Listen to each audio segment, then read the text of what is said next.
अस्सलाम वालेकुम जी, वेलकम करता हूँ आपको अपने चैनल कोडोपीडिया में।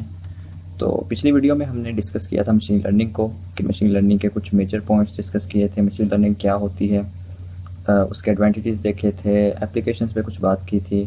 और मैंने आपसे कहा था कि मैं जो है यानी जो इसकी टाइप्स हैं उस पर अगली वीडियो में बात करूँगा। तो इंशाल्लाह अभी हम उसी वीडियो मतलब कि इसकी टाइप्स पे बात करने जा रहे हैं। तो अब मैं आपको थोड़ा सा फिर से मशीन लर्निंग का बताता चलूँ।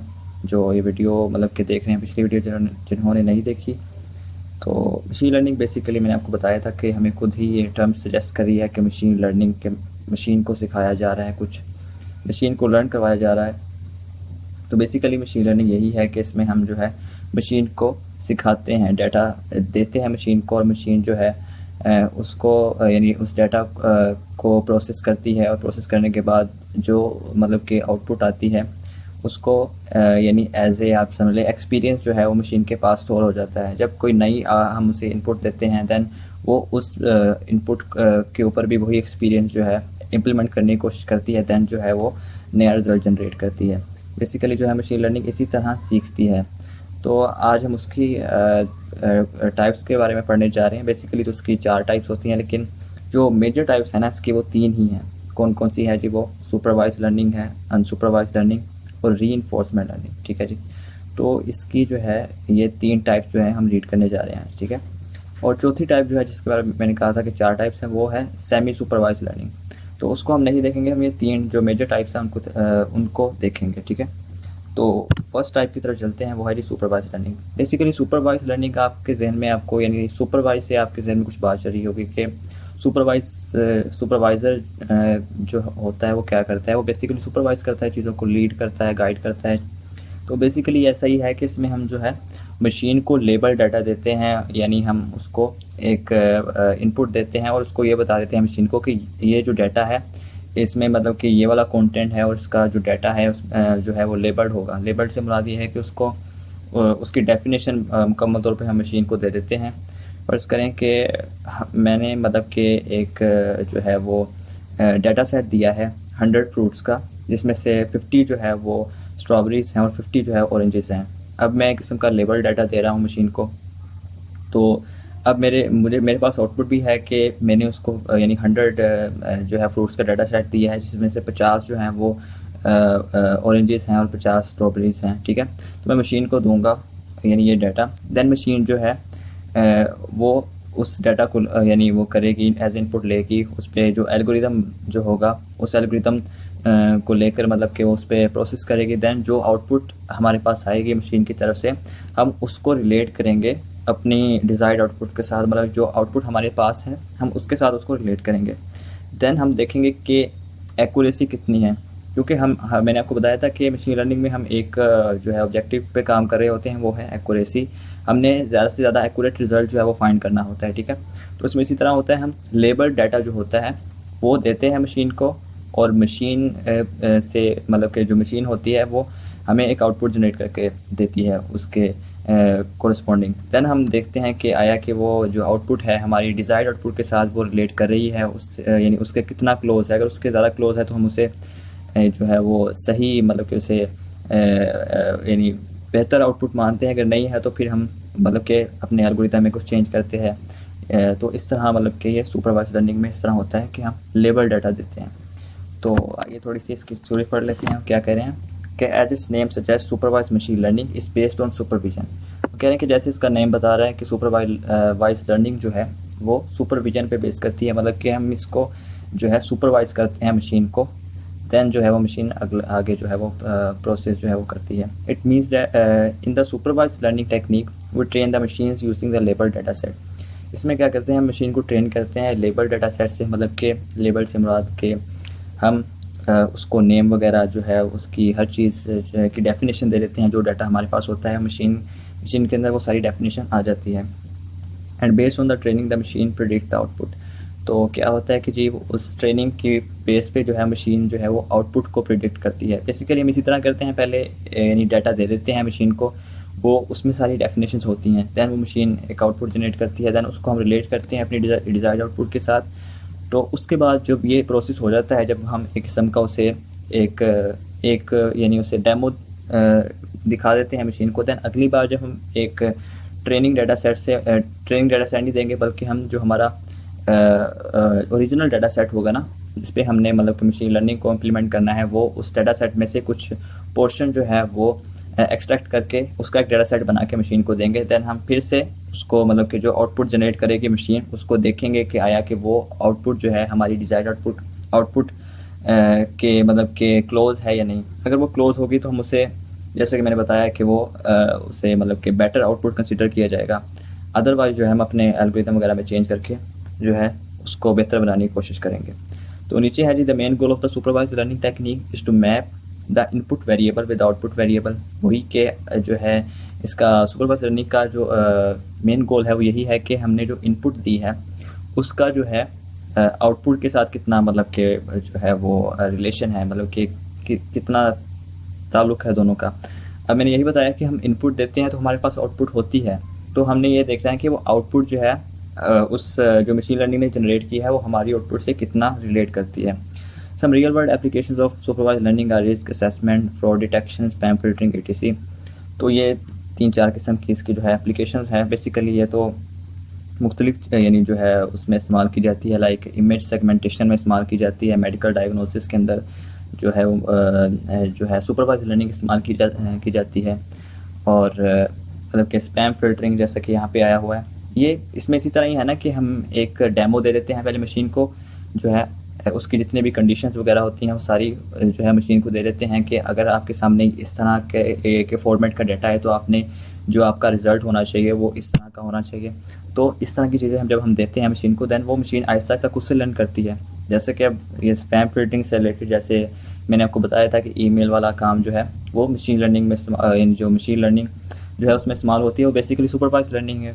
कैसे, जब हम एक बार हमने एक स्पैम ईमेल का जो है वो डेमो जो है वो अपनी मशीन को दे दिया, दैन क्या करेगी मशीन, अगली बार जब उस तरह की कोई ईमेल आएगी तो वो उसको जो है वो लेबल स्पैम का लेबल मतलब करके उसको स्पैम फोल्डर के अंदर डाल देगी, ना कि उसको इनबॉक्स में डालेगी। इसी तरह मतलब कि जो है इमेज सेगमेंटेशन में भी इसी तरह होता है कि हम मुख्तलिफ जो है वो इमेजेस जो हैं वो मशीन को देते हैं, दैन जब भी आगे हमें रिक्वायर होता है कुछ मतलब कि डायग्नोसिस वगैरह जब हमने करना होता है, तो हम जो है वो जो मशीन होती है वो उन्हीं इमेजेस को मतलब कि जो है इस्तेमाल करते हुए या उन्हीं एक्सपीरियंसेस को इस्तेमाल करते हुए हमें आउटपुट जो है वो जनरेट करके देती है। मैंने आपको बताया था ना कि जो मशीन है वो एक्सपीरियंसेस से सीख रही है इस मशीन लर्निंग में, बिल्कुल उसी तरह जिस तरह इंसान अपने एक्सपीरियंसेस से सीखता है, बिल्कुल उसी तरह जो है मशीन यहाँ पे एक्सपीरियंसेस से सीखती है। पीछे जो उसे डेमो दिया गया था उसी को मतलब कि लेके आएगी, उसी के बेस पे जो है वो अगले डिसीजन भी वो परफॉर्म करेगी। ठीक है जी। तो आगे इसके एडवांटेजेस हैं कुछ सुपरवाइज्ड लर्निंग के, वो देख लेते हैं। Since supervised learning work with label data, so we can have an exact idea about the classes of object. अब जैसा कि हमें पता है कि हमने क्या डाटा दिया है उसे जो है अपना मशीन को, तो हमें उसका जो बेसिकली जो ऑब्जेक्ट्स होंगे ना, क्लासेस होंगे, जो ऑब्जेक्ट्स की क्लासिफिकेशन होगी उसका भी हमें आइडिया होगा। जैसे कि मैंने जो बताया था कि मैंने लेट्स सपोज जो है मशीन को 100 फ्रूट्स का डाटा सेट दिया है, जिसमें से 50 जो है वो ऑरेंजेस है और 50 जो है वो स्ट्रॉबेरीज है। तो मुझे पता है क्लासिफिकेशन, मतलब कि मैंने 50-50 की क्लासिफिकेशन की है। और ऑब्जेक्ट्स कितने हैं, 2 ऑब्जेक्ट्स हैं बेसिकली, ऑरेंजेस हैं और स्ट्रॉबेरीज हैं। बेसिकली यहाँ पे ये बात की जा रही है। जो इसके अंदर एल्गोरिथम इस्तेमाल होते हैं ना, वो प्रेडिक्शन के लिए बहुत मतलब कि जो है वो बेटर होते हैं, मतलब कि प्रेडिक्शंस के लिए वो बहुत ज़्यादा कारगर साबित होते हैं आगे हमारे लिए, क्योंकि हमारे पास एक लेबल्ड डाटा सेट होता है और हमें भी उसका आइडिया होता है कि हमने क्या डाटा दिया है मशीन को और जो है आउटपुट हमारे पास क्या आनी चाहिए। तो हम उसको बेसिकली क्या करते हैं, रिलेट कर सकते हैं आपस में। तो अब यहाँ पे कहा जा रहा है कि these algorithm are helpful in predicting the output on the basis of prior experiences. अब जो है पिछले एक्सपीरियंसेस जो हैं उसको उसकी बेस पे जो है हम प्रेडिक्शन कर सकते हैं मशीन लर्निंग के थ्रू कि क्या होने वाला है आगे। फर्ज करें एक कंपनी है, मतलब कि 3-4 साल से वो जो है वो उसे मतलब कि प्रॉफिट ही हो रहा है, तो अगला जो मतलब कि साल होगा या अगला न्यू ईयर जो होगा, तो हम यही प्रेडिक्ट करेंगे ना कि उसे तब भी वो प्रॉफिट में ही जाएगी, क्योंकि पिछले 3-4 साल से वो प्रॉफिट में जा रही है। तो इस तरह हम करके कुछ जो है वो प्रेडिक्शन कर सकते हैं इससे। ठीक है जी। तो अगली जो है वो इसकी टाइप की तरफ चलते हैं, वो है अनसुपरवाइज लर्निंग। अब यहाँ पे देखिए अनसुपरवाइज आ गया, इसका मतलब ये है कि इसमें कोई सुपरविजन नहीं होगी डाटा की, कोई लेबल डाटा नहीं होगा। इसमें क्या होगा, मशीन जो है वो खुद फिगर आउट करेगी कि जो है वो डाटा सेट जो है वो किस चीज़ से रिलेटेड है, उसमें क्या सिमिलरिटीज़ हैं डाटा में, क्या डिफरेंसेस हैं, तो वो खुद फिगर आउट करेगी मशीन। ठीक है जी। तो अनसुपरवाइज लर्निंग क्या है जी, basically is different from the supervise learning technique as its name suggest there is no need for supervision. बिल्कुल यहाँ पे वो कह रहे हैं कि कोई ज़रूरत नहीं है सुपरविजन की। It means in supervise learning the machine is trained using the unlabeled data set and the machine predicts the output without any supervision। बिल्कुल ऐसे ही है जो मैंने आपको बताया कि इसमें कोई लेबल डाटा की ज़रूरत नहीं है, हम सिर्फ डाटा दे देते हैं मशीन को, तो मशीन का क्या काम है वो खुद ब खुद उस डाटा को मतलब के जो है वो एज इनपुट लेगी, देन उसको यानी उसकी बेस पे प्रोडिक्शन करेगी। क्योंकि हमने इसमें क्या काम है, इसमें हमने कुछ भी नहीं देना, सिर्फ डाटा देना है मशीन को, कोई डेफिनेशन नहीं देनी, कोई लेबल नहीं देना, बताना उसे ये कि मैंने क्या दिया है, उसे सिर्फ उसने मशीन को हमने सिर्फ मशीन को डाटा देना है। तो मशीन ने क्या करना है, उस अनलेबल डाटा सेट को लेके खुद फिगर आउट करना है कि जो डाटा है वो किस बारे में है, क्या मतलब कि डाटा में दिया गया है, और खुद ब खुद वो उससे प्रेडिक्शन करेगी। अब मैं थोड़ी सी इसको एग्जांपल जो मैंने पहले दिया आपको, मैंने 100 फ्रूट्स का डाटा सेट दिया, मैंने सिर्फ 100 फ्रूट्स दे दिए उससे, ये नहीं बताया कि 50 इसमें ऑरेंजेस है या 50 इसमें जो है वो स्ट्रॉबेरीज़ हैं, बस ये बता दिया कि 100 फ्रूट्स हैं। तो वो क्या करेगा मशीन जो है, बस सिर्फ इतना बताया, कोई लेबल नहीं दिया। ठीक है। तो मशीन क्या करेगी, उसको बेसिकली 2D ग्राफ के तौर पे मतलब कि लेगी, वो एक साइड पे मतलब कि रख लेगी उसको ऑरेंजेस को रख लेगी और एक साइड पे रख लेगी स्ट्रॉबेरीज़ को। ठीक है। अब देखा जाए तो ऑरेंजेस जो होते हैं वो सर्कल शेप में होते हैं, तो क्या करेगी वो जो मशीन होगी वो ग्रुप्स बना लेगी, जो मतलब कि सर्कल शेप में आते जाएंगे फ्रूट्स, वो उनको एक साइड पे करती जाएगी, और जो स्ट्रॉबेरी शेप में होंगे उनको वो जो है वो एक साइड पे मतलब कि जो ट्रायंगल टाइप सा हो जाता है वो स्ट्रॉबेरी जो है उसको एक साइड पे करती जाएगी। तो उस बेस पे वो मतलब कि कर रही है कि जो है उनकी शेप्स को देख के, उनकी शेप वाइज उनको उनकी जो ग्रुपिंग करी है, उनकी क्लासिफिकेशन हो रही है यहाँ पे। और इसी तरह जब हम डाटा देते हैं अनसुपरवाइज जो है वो पैटर्न के अंदर, तो इसी तरह होता है कि जो मशीन है वो बेसिकली शेप्स जो है शेप्स को कंसीडर करती है, या और भी दूसरे डिफरेंसेस जो उसे मिलते हैं उसको लेकर वो क्या करती है जो है वो उनको अलग-अलग मतलब कि क्लासीफाई करती जाती है। जो सिमिलरिटीज़ जो सिमिलर होते हैं उनको एक साइड पे करती है, और जो मतलब कि जो जिनमें डिफरेंस होता है वो उनको एक साइड पे करती जाती है। तो बेसिकली अनसुपरवाइज लर्निंग में ये सीन होता है। तो अच्छा, इसमें क्या है, the main aim of the unsupervised learning algorithm is to group और categorise the unsorted data set according to the similarities, patterns and differences. वही जो बात मैंने अभी आपको बताई, machines are instructed to find the hidden patterns from the input data set. बिल्कुल यहाँ पे एक और चीज़ होती है कि हिडन पैटर्न जो है वो फाइंड करना जो है इसमें मशीन से एक्सपेक्ट किया जाता है कि मशीन जो है वो हिडन पैटर्न्स फाइंड करेगी खुद से, जो हमने इनपुट डाटा सेट दिया है। अब हिडन पैटर्न से क्या मतलब है कि मशीन खुद ब खुद फिगर आउट करेगी कि इसमें क्या सिमिलरिटीज़ हैं और क्या डिफरेंसेस हैं। ठीक है जी। तो ये जो है एक अनसुपरवाइज लर्निंग का थोड़ा सा इंट्रो था जो मैंने आपको दिया। और इसकी एप्लीकेशन की बात करें अगर, तो हमें बहुत सी एप्लीकेशन देखने को मिलती है। लाइक अगर हम देखें प्लेगरिज्म चेकर जो होते हैं उसमें भी अनसुपरवाइज लर्निंग का इस्तेमाल किया जाता है। वो कैसे होता है, जैसे कि आपको पता है कि जब कोई हम मतलब कि कॉपी पेस्ट करते हैं कोई चीज़ इंटरनेट वगैरह से, विकीपीडिया वगैरह से, तो कोई भी वेबसाइट से, तो जब हम उसको चेक करते हैं प्लेगरिज्म जो है कि थ्रू, या मैं आपको एक वेबसाइट बताऊँ, टर्निटिन जो एक वेबसाइट है प्लेगरिज्म चेकर, तो वहाँ पे जो है वो क्या होता है अनसुपरवाइज लर्निंग में, मैंने आपको बताया ना कि जो सिमिलर होते हैं चीज़ें उनको उनके ग्रुप्स बना लेता है। बेसिकली यही चीज़ होती है। जब हम वहाँ पे अपनी फ़ाइल जो है अपलोड करते हैं, तो अगर वहाँ पे कुछ सिमिलरिटीज़ उसे मिली, मतलब कि ऐसा कंटेंट मिला जो किसी और साइट पे था, तो वो उसको क्या करेगा, वो फ़ौरन से हमें बता देगा कि ये कंटेंट जो है आपने यहाँ से उठाया था। तो ये किसके थ्रू हो रहा है, ये अनसुपरवाइज लर्निंग के थ्रू हो रहा है तो बेसिकली मशीन लर्निंग की, लेकिन उसका जो टाइप है अनसुपरवाइज लर्निंग, बेसिकली यहाँ पे ये इस्तेमाल हो रही है। और ये रिकमेंडेशन में इस्तेमाल होता है। बेसिकली जो है जब हम देखते हैं कोई अमेज़ॉन वगैरह साइट पे जाते हैं, तो वहाँ पे क्या होता है कि हमने जो प्रोडक्ट सर्च किए होते हैं उसी तरह के प्रोडक्ट्स जो हैं, उससे मिलते जुलते प्रोडक्ट्स जो हैं हमें वो शो करवा रहे होते हैं। बेसिकली वहाँ पे भी अनसुपरवाइज लर्निंग इस्तेमाल हो रही होती है। अगर हम जाएँ एनोमली, मतलब कि अगर हम देखें एनोमली डिटेक्शन जो होती है, एनोमली डिटेक्शन बेसिकली एनोमली तो उसे कहते हैं ना कि एक से ज़ायद जो है वो हमारे पास, अगर एक से ज़ायद बार कोई एलिमेंट अक्कर हो रहा हो किसी उसके अंदर फील्ड के अंदर, तो हम उसको मतलब कि एनोमली कहते हैं। एनोमली जो है उसको डिटेक्ट करने के लिए भी अनसुपरवाइज्ड लर्निंग इस्तेमाल होती है। और भी बहुत सी एप्लीकेशन हैं इसकी। तो बेसिकली ये कुछ अहम एप्लीकेशन इसके जो मैंने आपसे डिस्कस की। उसके बाद इसके एडवांटेजेस की तरफ चलते हैं जी। These algorithms can be use for complicated tasks compared to the supervised one because these algorithms work on the unlabeled data set। अच्छा जी, इसका एक एडवांटेज तो ये है कि ये जो है कॉम्प्लिकेटेड टास्क जो होते हैं ना जी, उसको वो करने के लिए क्या कहते हैं, उसको सोल्व करने के लिए इस्तेमाल होती हैं। अगर हम बात करें सुपरवाइज में, तो हमें जो है एक अच्छी खासी हमें जो है वो मेहनत करनी पड़ती है। वो क्या, कैसे, हमें लेबल करना पड़ता है डाटा को, पहले सारे डाटा को लेबल करना पड़ता है, देन फिर हम उसको देते हैं मशीन को, ठीक है।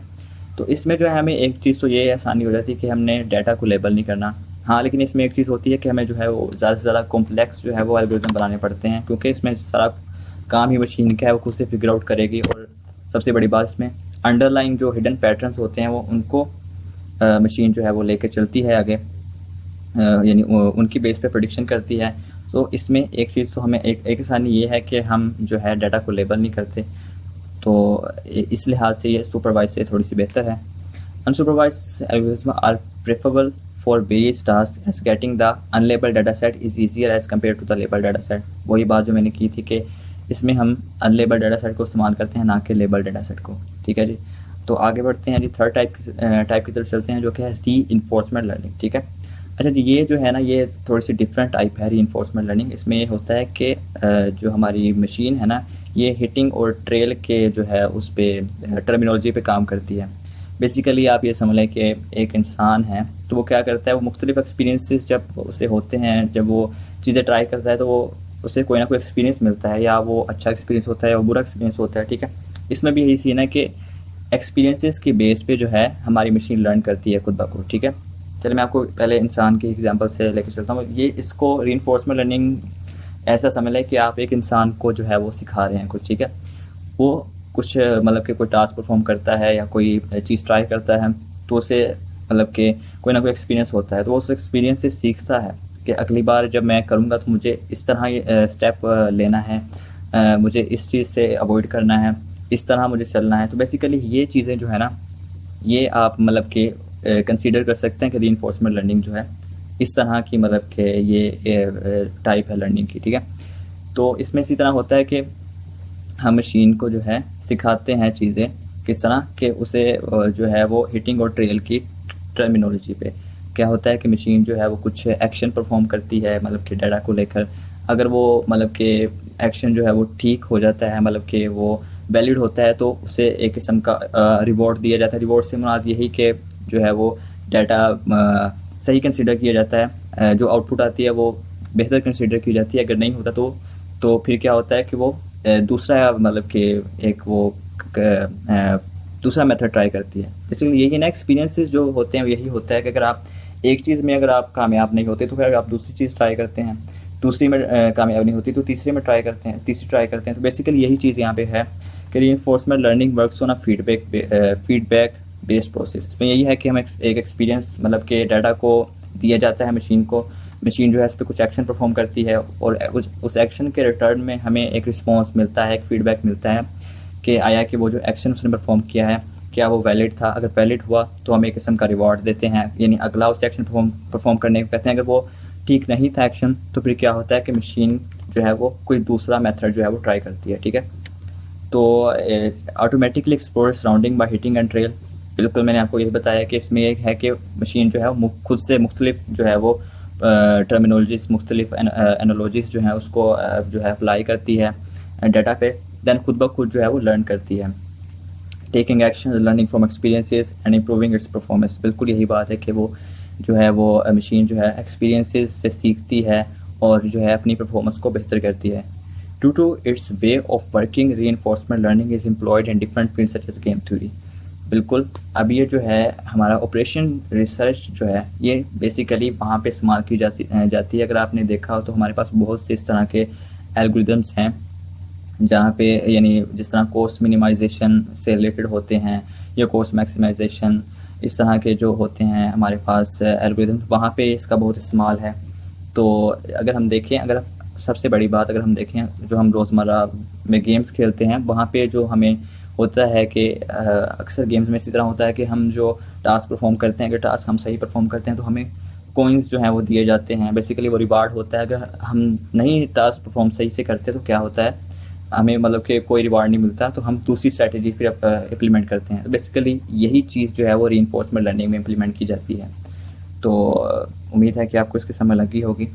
तो आगे चलते हैं जी। मैं इसकी थोड़ी सी एक दो एप्लीकेशन भी बताता चलूँ। पहली बात तो मैंने आपको बता दी है कि ये गेम्स वगैरह में इस्तेमाल होती है, जो अभी आपको बताया। और उसके बाद ऑपरेशन रिसर्च में कुछ एल्गोरिथम्स हैं उसमें इस्तेमाल की जाती है। और टेक्स्ट माइनिंग जो है उसके अंदर इस्तेमाल की जाती है। टेक्स्ट माइनिंग क्या है जी? टेक्स्ट माइनिंग बेसिकली आप इसको टेक्स्ट डाटा माइनिंग भी कह सकते हैं। इसमें इस तरह होता है कि हमारे पास एक अनस्ट्रक्चर्ड जो होता है वो डाटा होता है, तो उसमें से जो इंसाइट्स होते हैं ना उसको जो है निकालना या उसको एक्सट्रैक्ट करना, वो बेसिकली टेक्स्ट माइनिंग कहलाता है। ये उसमें इस्तेमाल की जाती है रीइंफोर्समेंट लर्निंग, क्योंकि इसमें जो है वेरियस स्ट्रेटजीज यानी जो है वो इम्प्लीमेंट की जाती हैं टेक्स्ट डाटा माइनिंग के अंदर। तो रीइंफोर्समेंट लर्निंग बेसिकली यही है कि वो एक्सपीरियंसेस से मशीन जो है वो सीखती है और अपनी परफॉर्मेंस जो है बेहतर करती है। और टेक्स्ट माइनिंग के अंदर यही चीज़ इम्प्लीमेंट की जाती है, रीइंफोर्समेंट लर्निंग। ठीक है जी। इसके कुछ हम जो है वो करते हैं, अपना एडवांटेजेस की तरफ चलते हैं। It helps in solving complex real world problems which are difficult to be solve by general techniques. मतलब कुछ प्रॉब्लम जो है जो जनरल टेक्निक्स से सॉल्व नहीं की जाती, उनको रीइंफोर्समेंट लर्निंग जो है वो सॉल्व करने के लिए इस्तेमाल होती है। The learning model of reinforcement learning is similar to the learning of human beings. बिल्कुल जैसे मैंने बताया कि हम मशीन को मतलब रीइंफोर्समेंट लर्निंग इसी तरह है जिस तरह हम एक इंसान को सिखा रहे हैं।